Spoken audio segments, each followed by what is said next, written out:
December 4వ తారీఖున దత్తాత్రేయ జయంతి సందర్భంగా శ్రీమతి స్రవంతి గారి ఆధ్వర్యంలో దత్త హోమం సంప్రదించండి.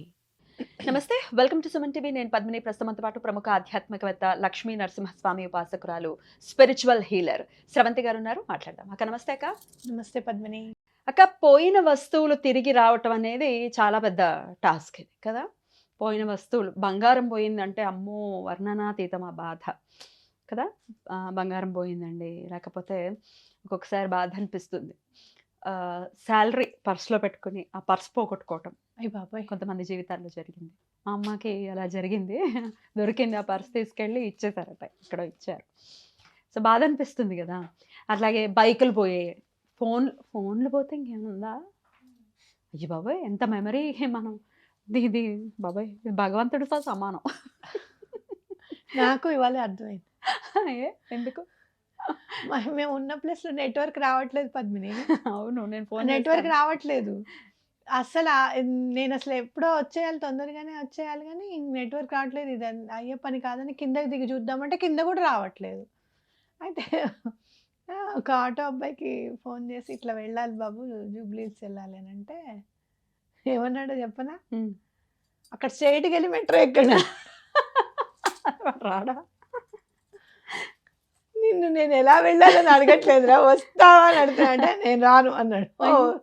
సరే అని మళ్ళీ ఇంకో అబ్బాయికి చెప్తే ఇట్లా కాదు 150 అంటే కాదు బాబు, నేను ఎప్పుడు బుక్ చేసుకుంటాను, 60-80 లోపలనే వెళ్తాను, 100 ఇస్తాను రా అంటే వచ్చి దింపాడు అనమాట.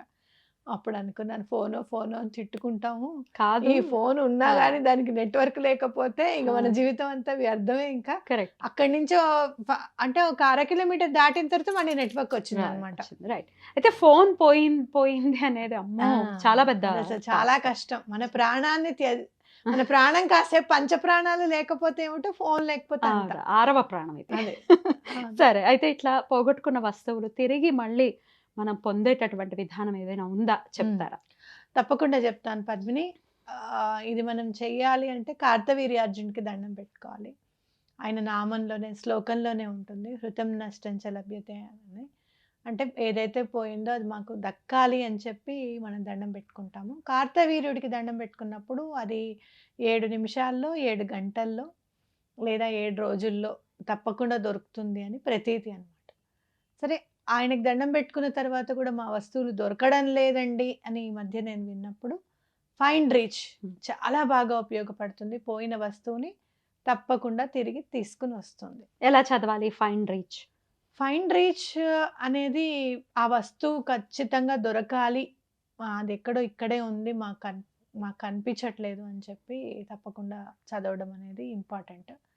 బంగారం విషయంలో మాత్రం ఎప్పుడన్నా బంగారం మిస్ అవుతే కనుక మీరు ఏం చేస్తారు అని అంటే, ఆ బంగారం వాల్యూ ఎంత ఉందో చూసుకోండి. ఇప్పుడు ఏముంది, 10 గ్రాములైనా 1,20,000తో సమానం. వస్తువు రూపకంగా మన దగ్గరికి రావాలి అంటే 1,40,000 అవుతుంది 10 గ్రాముల బంగారం. అవునా కాదా? మరి అంతది పోయినప్పుడు కొబ్బరికాయ కొడతాం మనం.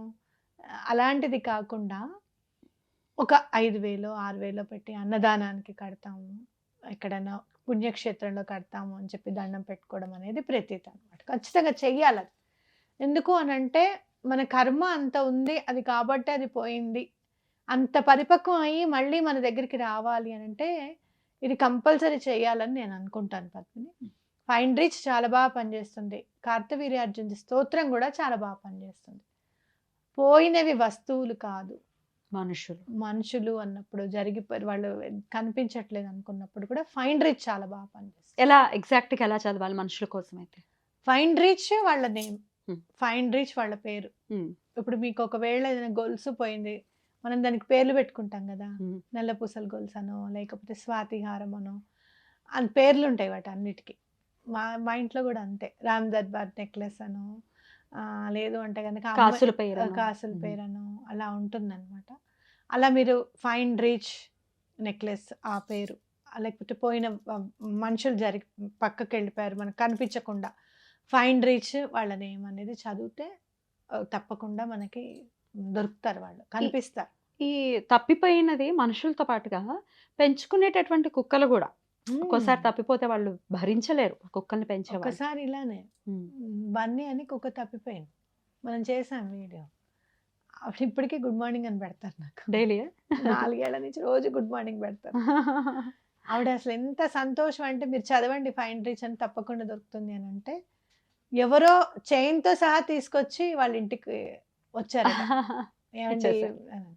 అట్లా తప్పకుండా దొరుకుతాయి. అదే కాదు, ఒక చిన్న బాబు హ్మ్. నీకు గుర్తుందా, మనం ఆ! వీడియో చేసాం. అవును. హాస్టల్ నుంచి బయలుదేరి వచ్చేసాడు, అవును. డబ్బులు లేవు, హ్మ్. రావట్లేదు పిల్లోడని ఫోన్ అదొక్కసారి గుర్తు అవును. చేయండి. 10th క్లాస్ పిల్లవాడు హాస్టల్‌లో ఉండలేక వచ్చేసి డబ్బులు లేక ఎక్కడి నుంచి ఎక్కాడో ఏంటో తెలియదు. ఆ పిల్లవాడు ఎక్కడికెళ్ళిపోతాడో, మళ్ళీ ఇంటికొస్తే అమ్మ వాళ్ళు హాస్టల్ నుంచి వచ్చేసానని చెప్పి తిడతారేమో అని చెప్పి ఎక్కడికైనా వెళ్ళిపోతాడేమో అని తల్లి చాలా బాధపడింది.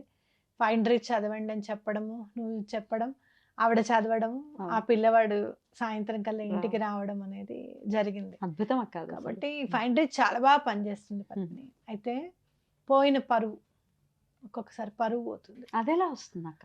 చెప్తా. భగవంతుడు ఎప్పుడైనా గానీ మనకి ప్రాణాల మీదకుంది, మనకు ప్రాణగండ ఉంది అనంటే పరువు పోయేటట్టు చేస్తాడట. అది తీసేయడానికి. పరువు పోతే ఏమనుకుంటాం, మనిషి ప్రాణం పోయినా ప్రాణం బాగుంటుంది పోయిందని దీనికంటే. అనుకుంటావా లేదా? అవునక్క. అలాంటప్పుడు మనకేమైనా గండం ఉంది అంటే అలాంటి పరిస్థితి కల్పిస్తాడట మనకి. ఆ గండం తీసేస్తాడనమాట. అది పునర్జన్మ కిందకి మనం భావించి, మనం ఏం చేస్తే దానికి డబల్ మన దగ్గరికొస్తుంది అనేది చూసుకొని, నా జీవితమే మీకు ఎగ్జాంపుల్. చేస్తే ఎలాంటి పరువిస్తాడో తెలుసా మళ్ళీ అసలు? ప్రేమతో కూడిన పరువిస్తాడు. అంటే మనం ఏదో చేసేసాము, మనం ఏదో మిస్ అయిపోతున్నాము. ఇప్పుడు చాలామంది ఏదైనా అప్పు చేసిన తర్వాత ఎవరైనా వచ్చి ఇంటి ముందుకొచ్చి గొడవ చేస్తే పరువు పోతుంది గదా అన్న ఫీలింగ్‌లో ఉన్నారు. ఎప్పుడు కూడా ఒకటి గుర్తుపెట్టుకోండి. డబ్బిస్తే కొనుక్కునేది కాదు పరువు గాని, ప్రేమ గాని. అవును. అవునా కాదా? అవును. దాంతో సంబంధం లేకుండా ఉన్నదే మీకు పరువు, ప్రేమ. ఇలా మీరు మా ఇంటికొచ్చి గొడవ చేయడానికి కుదరదు. ఇట్స్ నాట్ కరెక్ట్ అని వాళ్ళకి కరెక్ట్‌గా చెప్పడము.